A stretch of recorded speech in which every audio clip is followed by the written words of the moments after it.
নাম কি সজীব? আমার নাম বলেন। নিজ জেলা শরীয়তপুর। দলীয় কোনো পদ পদবি আছে? আপনার নাম কি? হেলাল হোসেন। নিজ জেলা? জেলা ভোলা।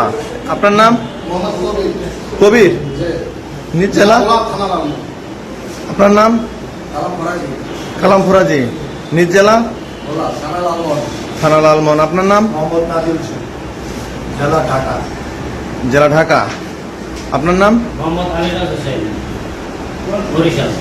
বরিশাল। এই আপনার নাম? স্বপন মাদারীপুর, সেক্রেটারি 1 নম্বর রোড। আপনার নাম কি? নাম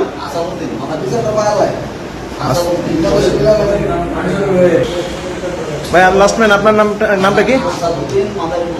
আসাদউদ্দিন মাদারীপুর। আচ্ছা।